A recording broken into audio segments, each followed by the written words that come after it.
Почитувани, Трпе Деановски од УБОС со плата од 104.000 денари, додека со Трендафилов ги лажат работниците за минимална плата.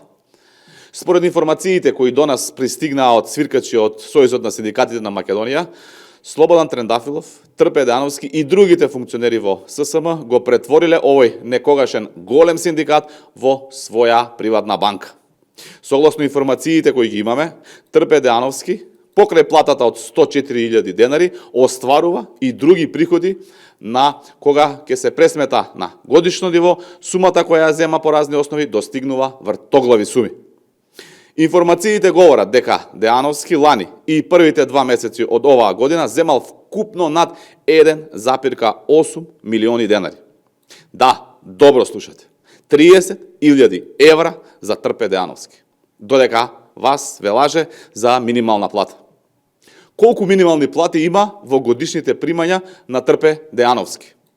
Точно 69.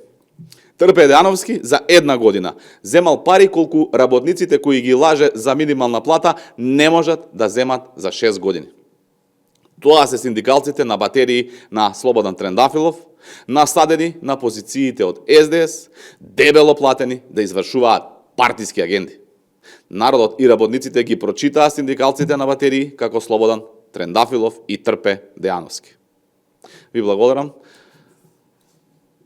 Кај нас пристигна неколку прашања, дозволите да ги одговориме. Прво прашање се однесува на она кое што ДУИ го бара во континуитет за некаква анкетна комисија, недоверба од истрагата. Оно што можеме да го кажеме дека судиите и обвинителите се истите тие кои ги бираа од тефтерчето на Заев, а диктирани од Али Ахмети.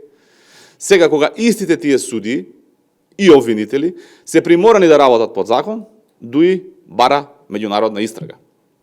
И хак да е, нема да им помогне никој од одговорноста за криминалот. Има истрага, постоечка и таа ќе биде неселективна.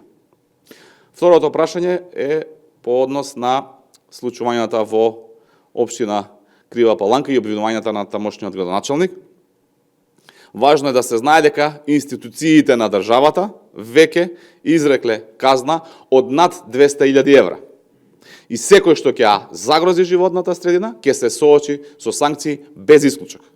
Истовремено, издадено е решение со кое се задолжува рудникот да превземе мерки од интегрираната еколошка дозвола за да направи проценка од страна на надворешни стручни лица во определен рок.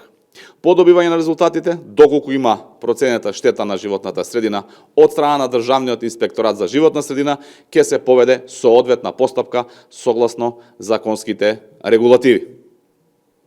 И дозволете да одговориме уште едно прашање, а се однесува на денешните обвинувања од страна на СДСМ на нивна пресконференција. Политиката на СДС се сведува само на ефтин популизам. По нивната аналогија, од која на секој нормален му се гади, би требало да ги повикаме целиот имот на Заев во Дубај, стекнат со криминал, да се поклони за донации за кочани. И целата украдена и криминално стекната хациенда на Венко Филипче, сместена на водно, исто така да биде поклонета за цели за кочани. Ваква политика на ниски страсти и некрофилија треба да престане подитно. СДС пред да излезат на пресконференција треба да знаат дека со нивните пресконференции одат против себе, затоа што ист таков тендер, со иста таква сума одобриле и распишале тие додека биле на власт. И дека, впрочем, тоа е тендер предвиден со планот на јавни набавки. Суштината тука е што има спорно во постапката и кој дел од постапката не е испочитувана. Се работи за комплетно законска постапка која ги опфаќа сите законски аспекти. Нема договарање во 4 очи и нема провизии како во минатото, кога тоа беше омилена практика на СДС и ДУИ. И затоа сега СДС свесно прави забуна и вулгаризира. Иако ова е истиот тендер кој тие го спроведувале редовно, но очигледно тоа го правеле за да задоволат своји интереси, а не за да ја видат реалната слика за нивните политики. Не се тоа анкети за мерење рейтинг, туку истражување на јавното мислење за политики и проверка на проекти и реформи. Дали народот ги прифаќа или не. Спротивно на СДС, владата на ВМРО ДПМН го слуша народот и го прифаќа секоја она која што ќе дојде како порака и го анализира дали проектите се поддржуваат од народот или се потребни промени. Само така може да се спроведуваат конзистентни политики базирани на интересот на јавноста, наспроти политиките на СДС кои беа за интересот на малкумина од СДС и ДУИ. Да не се заборави дека СДС се мајсторите за криминални тендери во 4 очи. Тоа време заврши. Очигледно СДС не се менува. Ви благодарам.